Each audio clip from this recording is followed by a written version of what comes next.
Hello humans, it's just Martine and it's time for another round of TBR Crime. TBR Crime is my original TBR game that I play every 2 months, so I give myself 2 months to solve a case. We play as our main character, Blake Pradera. It's a silly, fun time. I'll make sure to include my playlist with the video about how I made it and also the first episode, so if you haven't seen it before, you can understand the gameplay before you jump in. I make a randomized board, colors give me different types of prompts. I read books, hooray, and I earn cool points. So without further ado, let's get the board set up and play our January and February round of TBR Crime. Here we are for the second episode of TBR Crime, and the first order of business is to choose who my partner is for the case. So I'm just going to give this a little shuffle, and I promise there are more options than Frank, but we'll see if he does come up again since I had him last time. So nope, instead we get Sergeant Bobby Derrick. His advantage is that he's a heavy lifter, so any book that's over 500 pages I read is worth 2 times the cool points. Anything over 700 is times 3 cool points. And his disadvantage is yogurt. Oh, this is a hard one. At least half of the books picked must begin with a letter from the word yogurt or have 6 words in the title. That's so specific, but that's a later me problem, I think. That's not going to impact what's on the actual board. So we're going to give this a shuffle and lay this board down.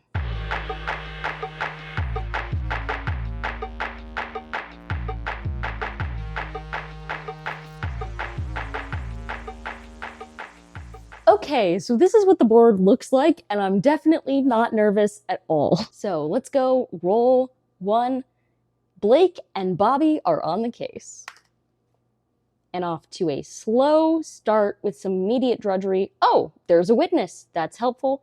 They're taking a witness statement. The book needs to be in third-person point of view. We're starting off with something not that difficult. We're taking a witness statement, and for 2 cool points, we can read a book from a third-person perspective. So I ended up reading The Last Cruise by Kate Christensen, which I did get at the Dollar Tree, I think a couple years ago, was it?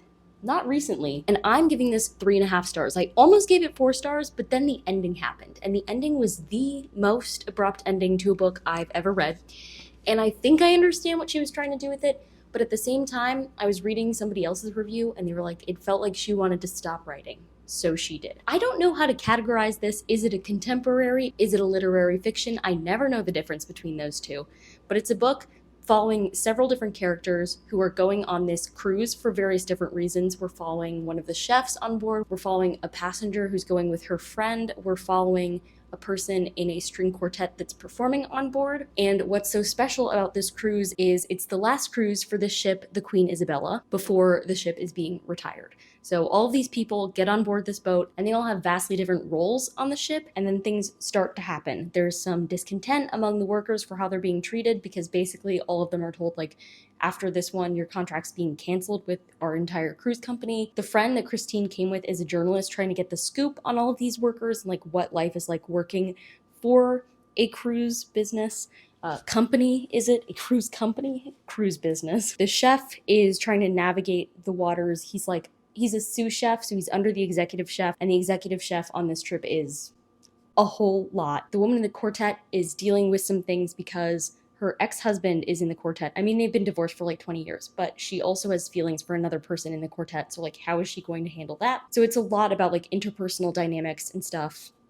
And it was a pretty good, interesting time, again, until the ending. The ending was a little upsetting, but that's okay. The good news is I got 2 cool points, and you'll notice, importantly, The Last Cruise starts with a T, which is a letter in the word yogurt. So we are on track. I forgot to mention that even though we're following different perspectives, all of it is written from third-person point of view. So he said, she said, etc. So in case you were like, Martine, you said it was from different perspectives, but a lot of multi-perspective books are first person from different people's perspectives. Not this one. So I didn't do the prompt wrong. Don't worry. Up next. 4. 1, 2, 3, 4.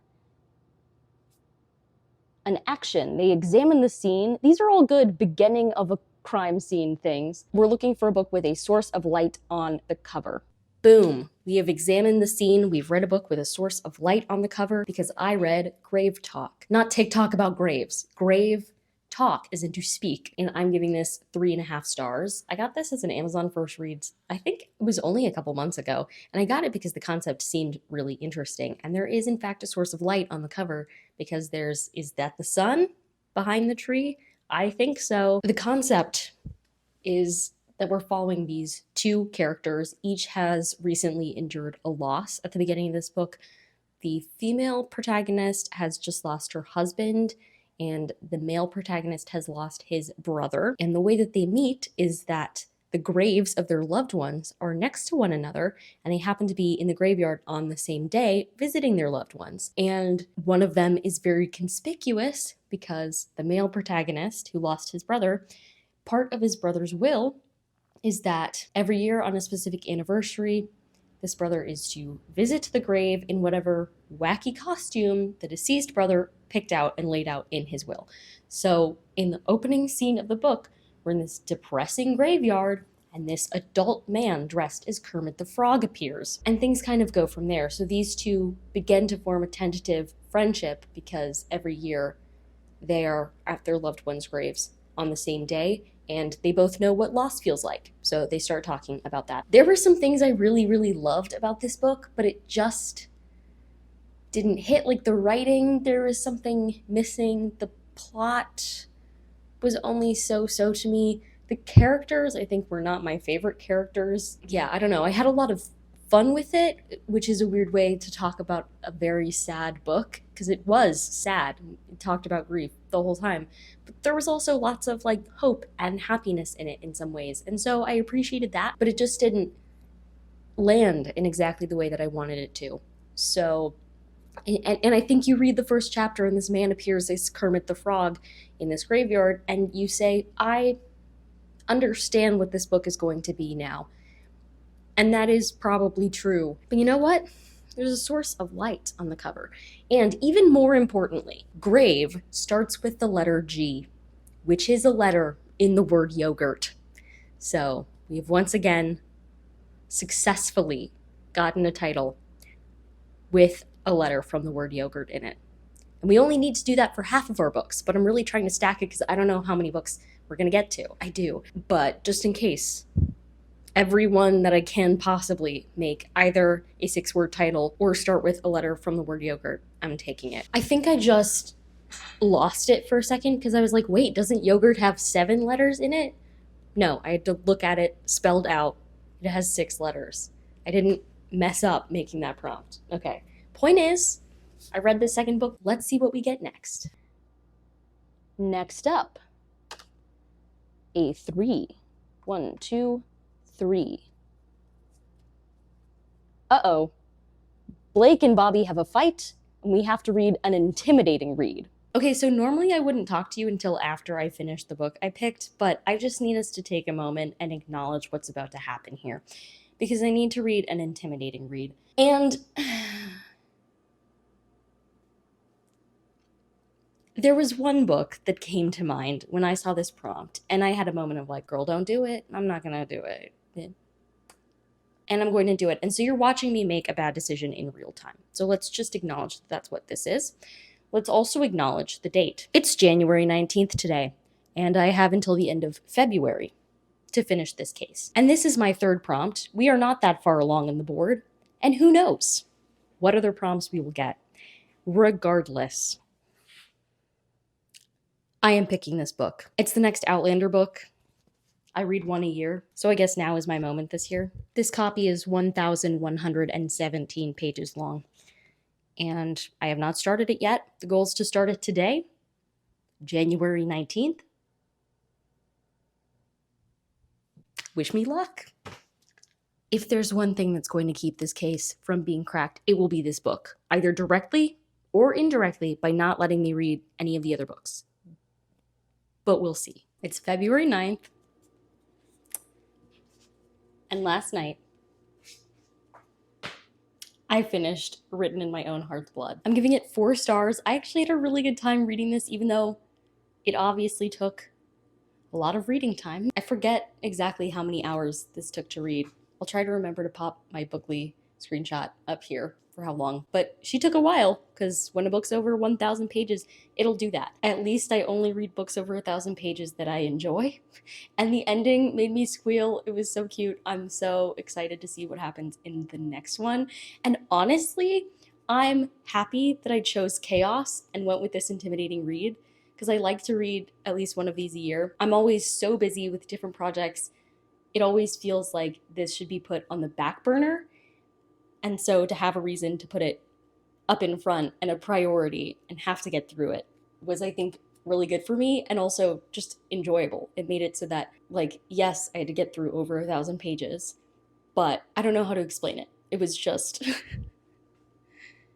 it felt better because I was doing it for this than doing it like randomly. So hooray for that. This is the 8th book in the Outlander series. If you don't know, the Outlander series is like a historical fiction, romance, sci-fi-y time-traveling series. We're mainly following this woman, Claire, who accidentally gets thrown back in time like 200 years to the Scottish Highlands. And the story unfolds from there, and unfolds and unfolds and unfolds and unfolds, because this is not even the longest book in the series, and it's book number 8. So I've spent a lot of pages with these characters. When I started this book in January, I had completely forgotten what happened at the end of book 7. Very stressful. I'm kind of glad I forgot it, because when I jumped back in, I was like, oh no. I feel like the way that this ended, it could have been the end of the series, but it's not. So I'll be interested to see how she does wrap up the series. I think she's maybe working on the last one right now.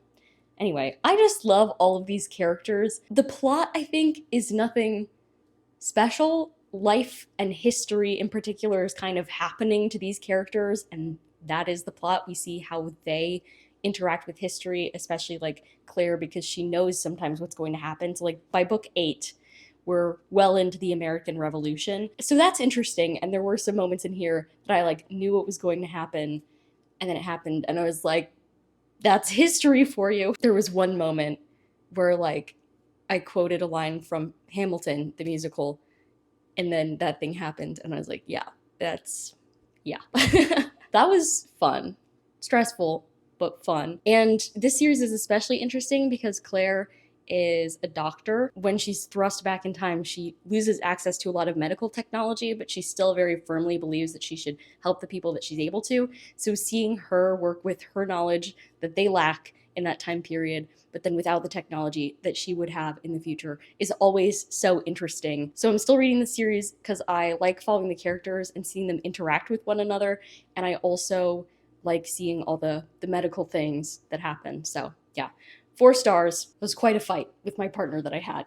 Quite a fight, but we made it through. Just in case I didn't mention it, the first time I picked this up, it has 6 words in the title, so it counts towards our yogurt total.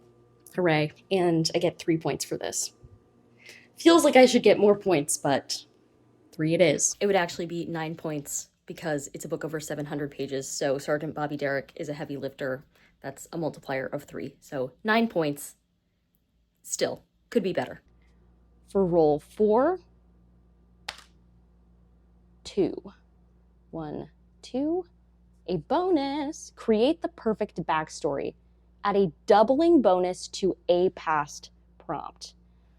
Okay, so these are my 3 past prompts. Since this one is worth the most points, and also an intimidating read is usually a long read, and Bobby has an advantage on that, I'm going to add a doubling bonus to the fight with my partner. I have the perfect backstory for the fight with my partner. At least it means I don't have to add another book. Okay, so the universe completely agreed with me that I should get more points for this book, because I got the perfect backstory, and I'm adding a doubling bonus, so 6 points for this book. So if you add in the multiplier, it would actually be a total of 18 points for this one book, which feels a lot more fair. So thank goodness. Yay. Okay, next. 1. Broken copier, redo the last prompt. Well, the prompt is broken copier, redo the last prompt. This is not a book prompt, so it doesn't count as a prompt. So the one before that was fight with partner, an intimidating read, because that's the prompt so far this episode that I've wanted to repeat. I didn't go as extreme as the last intimidating read because I am a human. Also, I don't have that many books on my TBR that are that long. So instead, I picked Fool's Errand, which was still intimidating to me. It's the first book in the third trilogy in the Realm of the Elderlings by Robin Hobb, because life is confusing, apparently. And we're back to following the main character that we follow in the first trilogy. So that's also not confusing. But the good news is, it was very nice for me to be back with this main character. And so I gave Fool's Errand 4 stars. I'll give you the same general runaround that everybody does about this series. We're following this boy, Fitz. At the start of the first trilogy, he's like 6, I want to say. He's the illegitimate son of a prince, and he's finally brought to the castle, and we're kind of following his life story. And in this third trilogy, we're back with Fitz, but he's 35 now, so that's interesting. And once again, must go through just too much suffering for the sake of his people, really. I really enjoyed this one.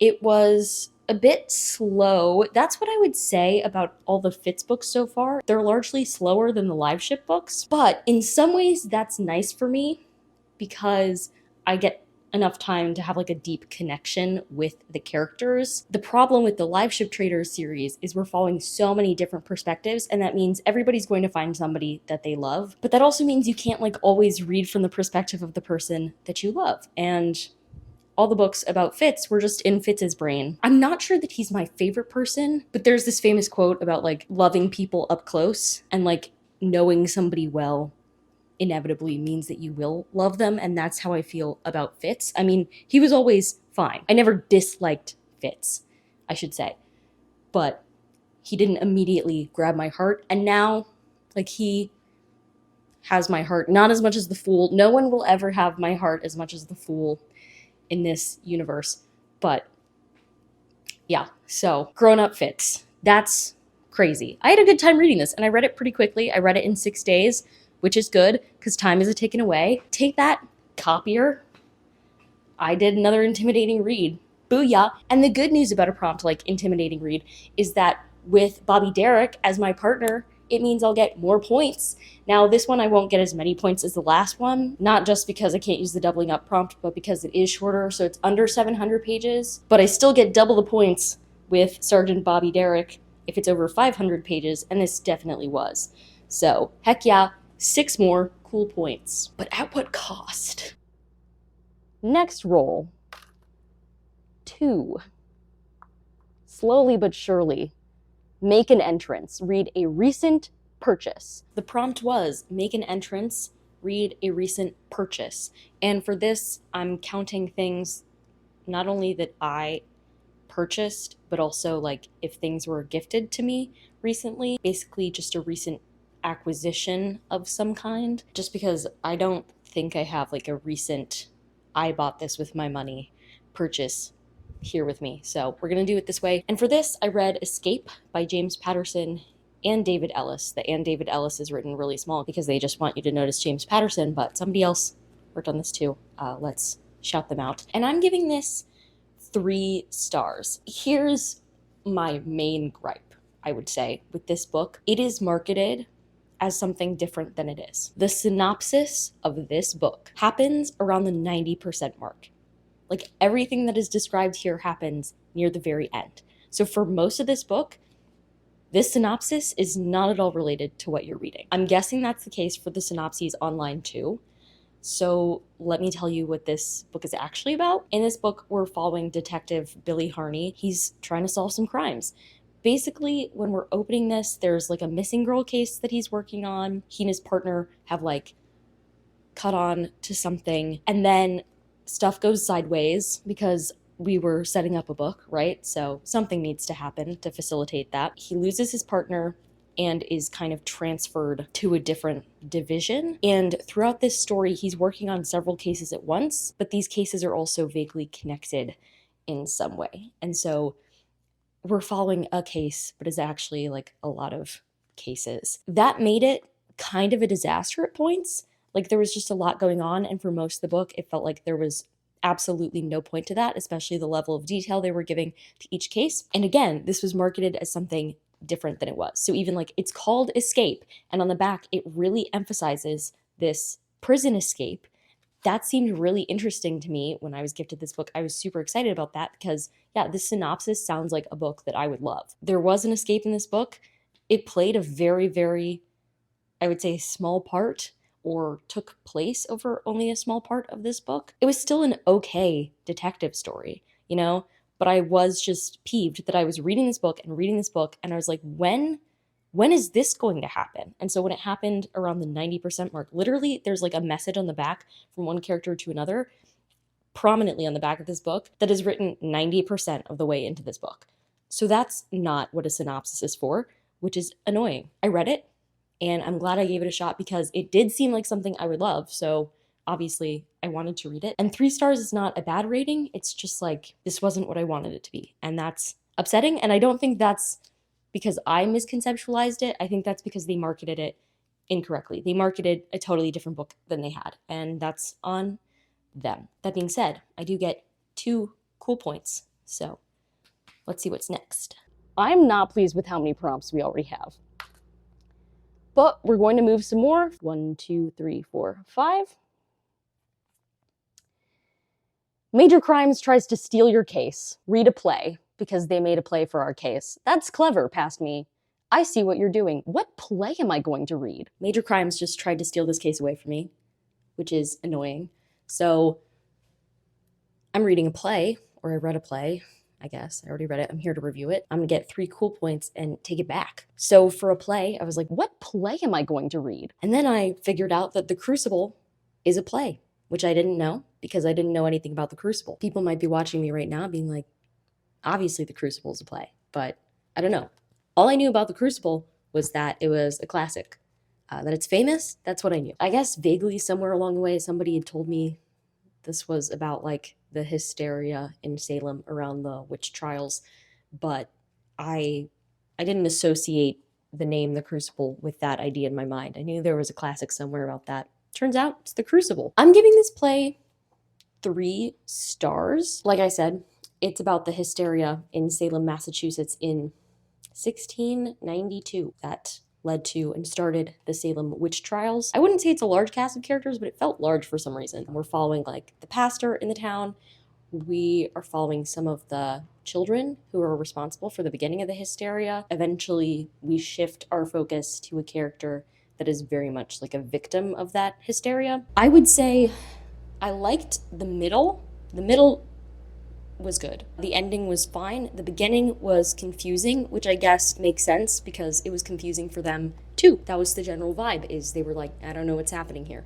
So if the aim was to make me feel that same way, then I guess it was well written. Maybe I'd feel differently if I saw this performed, but in like author's notes and online looking at summaries afterwards, it talks a lot about like hysteria and all those things, and like that was definitely in this book, but I'm not sure that the theming came across for me as strongly as I wanted it to, or that I feel like I didn't necessarily have a take-home message, which is maybe because of how it wrapped up. Like we do kind of have an epilogue that I think is supposed to tie those things together. I'm not sure that it did. I'm not sure that the truth in this situation is extremely clear to the audience, which I guess is fair because it's not clear to the characters either. And I can see how this piece of literature was important and interesting when it was written in the 50s, and maybe I would feel differently if I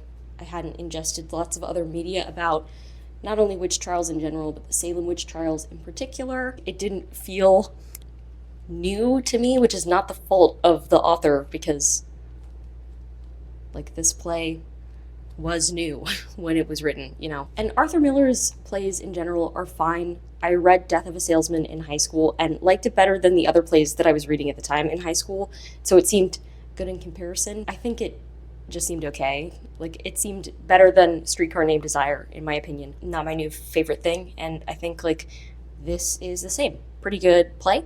I'd be interested to see it staged, but not my new favorite thing. Major Crimes did not win this time, and I got 3 cool points for my trouble. Okay, now that I've protected my case from major crimes, I'm going to roll again and get 6. 1, 2, 3, 4, 5, 6. Whoop. Blake's down for the count. Finally, a clue. Found the weapon. That's helpful. The book must have a weapon on the cover. Between the intimidating reads and the weapons on the cover, I'm sensing a fantasy-heavy 2 months. We found a weapon. I read Russian roulette. Looks like a weapon on the cover. So +3 cool points. And also of note for the game, the title starts with an R, which is found in the word yogurt. So winning. However, there are some ways in which I am not winning. Mainly that I didn't like this book. I gave it 2 stars, and this author has gotten 2 stars from me before, so I will no longer be reading from this author. I deleted everything else on my Kindle by this author, which you should be really proud of me for, because as a completionist, I kind of just wanted to continue reading them, but I forced myself to say goodbye to them, especially the other books in this series that I had. So yeah, I read this book, 2 stars. What is it about? It's about this private investigator, Dev Haskell. I hate him. He's actually the worst. Just no fun to follow. A man's man for sure. And makes all these jokes about what a player he is, but also they're not funny. And at the beginning of this book, he's put on a missing persons case, or somebody asks him to help find her sister, but then things get kind of out of control. Mobs get involved and things spiral. And so the actual plot had some promise, but I just hated every second we spent with this main character. The writing is not a kind of writing I like. The plot was not interesting enough to fully keep my attention.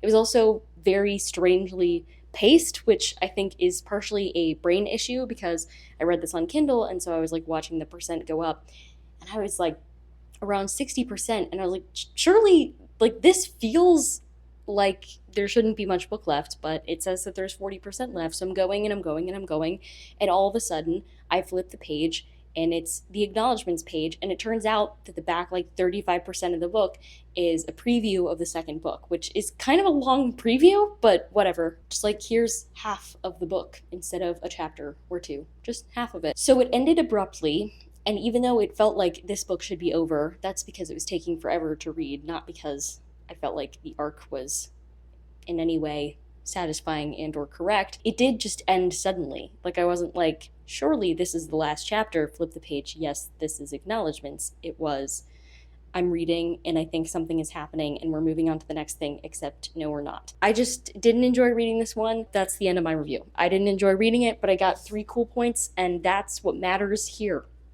That is what matters. Okay, is this going to be the last roll or not? No, it's not. Moving 1 space, we're going to make a bet, and we're going to make a 5-star prediction. I get double the points if I'm correct. So I would get 12 points if I'm correct about my 5-star prediction. That's a lot of pressure. If I'm going to make a bet on any type of book, it's going to be a queer sci-fi book, obviously. For this prompt, I read Light from Uncommon Stars, which unfortunately I lost the bet. I'm only giving it 3.5 stars, which for a 5-star prediction is like, wah, wah. But I still get 6 cool points for reading a 5-star prediction, so that's lit. This book is about a lot. It is about a young transgender violinist who runs away from home. It is about a violin teacher who has made a deal with a demon, literally, and it is about a family of aliens who run a donut shop. It sounds like a lot. It is a lot. I promise, even though I gave it 3.5 stars, I feel like those things did form a cohesive story. For me, a lot of what took me out of it, the writing was not my favorite. Yeah, but all 3 of these stories intertwine in some way, and it's just it's a fun time. Aside from it being a queer sci-fi book, I also thought it had a shot of being a 5-star book because it involved music so heavily. Like, music is a main idea in this book, and one of my favorite books of the past few years was about a string quartet. So I was like, there's a chance. The stuff about music was good, but it wasn't phenomenal in that way. It's pretty dark. because it's about like bargaining over your soul for the things that you want. It involves queer characters who are going through a lot of hate in their lives right now and in some very dangerous situations, but it still feels kind of light. And I think it's been blurbed by TJ Klune for a reason. Like, there's a vibe to it that's kind of similar. I don't really think I have anything else to say about this book aside from I lost the bet, which is a shame because 12 points would have been great, but 6 points is fine. And light from Uncommon Stars, L is not found in the word yogurt, so that doesn't count towards my yogurt total, but worth it. Post bet, can Blake close the case? That's a 6. He can. Case closed. I'm happy to report that the day that I'm filming this outro, so like the middle of this whole video is edited. All the books have been read. It's ready to go. It's February 27th, which means I made it in plenty of time for my January-February round. I met my deadline. Hooray! So we successfully closed the case in the appropriate amount of time. It did not become a cold case in spite of some of the prompts that we got that wanted us to fail. We did it. I think I read 8 books for this, something like that, but I know for a fact that I earned a total of 38 cool points, which I believe brings me to a total of 55 cool points between my first 2 episodes. Not exactly sure what I'm going to do with those or when I plan to use them, but they are there for now. I think my favorite book of this video was one of my 2 intimidating reads. Both of them got 4 stars, and my least favorite was Russian Roulette, because I disliked it so much that I said I'm never reading this author again. But overall, a successful case. So if you like this video, go ahead and give it a big thumbs up and comment down below what was your favorite prompt this episode, and subscribe for more bookish and college lifestyle content. And until next time, bye humans, bye!